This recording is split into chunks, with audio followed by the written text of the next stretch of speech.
Hello, Abusia, and that marks Ghana's 68th Independence Day. Today is 6 March. Independence Day was obtained for us through our founding father, Dr. Osagyefo Kwame Nkrumah. Abusia, Afebia Independence Day, yewo Independence Square. And then President Mahama assessed say, a boka edodo, independent door soon, a one so soon. To spend money for your honeymoon, for see ho, a war and ne mra ye di in here, a com di binum, a binmo trade, I do that form. I yomo, want to me shading high and go spend this kind of Independence Square. Yes, sister, if the mountain refuses to go to Mohammed must come to the mountain. So therefore, or the Abba a Jubilee House has a huge compound. Scaling down the number of participants. At the beginning, the spokesperson for the National Democratic Congress Party, and a warning kuntai by TV so say, why you invited one member ho? Take ubia bring so jam ubia ye pay invitation only, including women in our momo bob by every single person, media personnel, umunina, and say you invited what and my police for Ama Metro Boso. The spokesperson for the National Democratic Congress, Felix Kwachi Ofosu Ekaye. Independence anniversary celebrations at the presidency. And as you can all see behind me, feverish preparations are ongoing. As you may be aware already, usually these celebrations are held on a grand scale at the Black Star Square or Independence Square, as most people know it.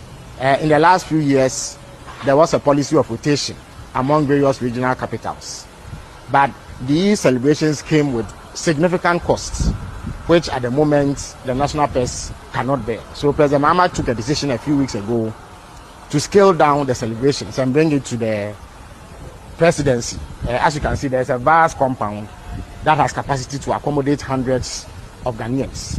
In the past, there were 60 contingents made up of 60 men and women each. So you are talking close to 3,600 men and women, and thousands of children who march. Now everything has been scaled down to a little over 500 people. That is both security men and women and school children who will be performing. And this is to ensure that we do not incur the sort of costs that we incurred in the past. I can reveal to you that the celebrations that will be held here tomorrow will cost a tenth of what it cost to hold or host this event in Koforidua last year. And it cost 15 million Ghana cedis to hold the Koforidua event. What will be held here tomorrow will cost a tenth of that. The scaled down event does not in any way undermine the significance of the day. The Independence Day celebration is one that President Mahama takes very seriously. He believes that it must be celebrated, except that he thinks that it should be done in modesty and in a way that allows us to make savings that we can plow back into other areas of expenditure. I would urge all that if you do not have an invitation, please do not come, because security officials will have the unfortunate task of having to turn you away. But if you have an invitation, please show up. Abusia asem no I hope say mo ayen invite mo no mo ankobi. Abusia asem mo kan say last year Independence Day no e cost to Ghana so many millions of dollars, Ghana cedis. I thought I heard 15 million Ghana cedis. And then President Mahama said Odiabahado a save Ghana for 19 million Ghana cedis. And pa say nyama kosu nyama bo ayedin ni ade. Nti abusia mo hwe and so yankasa yen nana yen ex-president, two ex-presidents of NPP, President Kufuor and Nana Akufo-Addo nyina showed up. Because me who Dr. Bawumia yet. But abusia this event is it's beautiful, it's equally beautiful and modest. In 40 with 7 horses. And the president proceeds.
sacrifice, including workers who have graciously accepted the base pay adjustment far below on a few hours of celebration.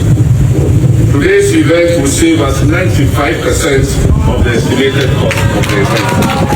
Support of the presidency instead of the traditional Black Star Square. This is necessary considering the economic crisis our nation is currently experiencing. Large-scale celebrations often come with significant logistical, security, and infrastructure costs, which strain the national. Nonetheless, this scaled-down celebration does not diminish the importance and significance of this occasion in any way. Ghana's independence is the single most important event in our history, as it sets out us on the path of nationhood. It is even more significant because it lit the flame of independence in sub-Saharan Africa by inspiring other countries yoked to colonial exploitation to seek independence and self-determination. This day must therefore always be commemorated, but when reality calls for a different approach, we must heed it and act accordingly. Moreover, hosting the celebration here at the presidency preserves the symbolic essence of Independence Day while demystifying the seat of government. Fellow compatriots, Independence Day celebrations serve as an opportunity for us to remember our nation's struggle for freedom and to honor the sacrifices of our forebears who led that struggle for self-rule. It reinforces our national identity, our unity and patriotism, while offering a moment for reflection on our progress and the challenges ahead.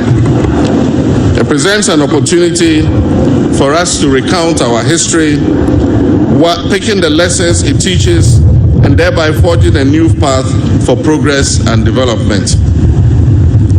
Osajifo Dr. Kwame Nkrumah, the founder of our nation, envisioned an industrialized, self-reliant Ghana, whose citizens have the highest standard of economic life and the greatest sense of self-esteem rooted in patriotism and Pan-African unity. But on February 24, 1966, a joint military and police coup d'etat shattered that dream, plunging Ghana into decades of instability and military takeovers. The verdict of history is now loud and clear. Declassified documents from the United States archives reveal that this was a coup inspired and engineered by the CIA. This remains the most regrettable and darkest moment in our nation's history. That moment sparked a series of historical events that have set us back and significantly delayed our attainment of the objectives of nationhood. We have had moments of triumph and moments of anguish. We have now blossomed into a fully fledged democracy with a healthy culture of peaceful power transfers. We must, however, remind ourselves that democratic participation transcends just the act of voting. It is fundamentally about accountability and the security needed to demand it. It is about safeguarding the people's freedoms and rights and fulfilling the promises of socio-economic prosperity enshrined in our founding document. Our history is complex, marked by struggle, resilience, and renewal. But through it all, one truth stands firm. The unbreakable will of the Ghanaian people has ensured that no matter the twists and turns, our democratic spirit endures and our destiny remains in our own hands. While we reflect on our journey, we must also review our standing today. We must assess our economic outlook, education and human resource development, natural resource management, national security, and our governance arrangements. It is essential for us to conduct a thorough review of our healthcare system, agriculture and food security, infrastructure and urban development, and the role of science, technology, and innovation. In this era of green transition, we must recognize our unique circumstance that is a nation rich in natural resources, yet vulnerable to climate change, and we must chart a path that balances sustainability with economic growth. 18 years ago, as we marked our Golden Jubilee, 50 years of independence, we celebrated offshore gas and oil and gas discovery. It was a moment of great optimism, promising a new era of economic transformation and attracting significant investments into Ghana's petroleum sector. However, in recent years, poor choices have stunted our prospects and left us reeling from serious challenges. This stark reality, far from dampening our spirits, must spur us on to strive for rapid development. For if our forebears, armed with far less, did not permit their backs to be broken by a repressive and exploitative colonial administration representing an imperial power, how can we, their progenies, armed with far more, despair in the face of these challenges? Rather than perpetually decrying our failures, every anniversary of our independence must present an opportunity for us to account for the legacy we are building for our next generation.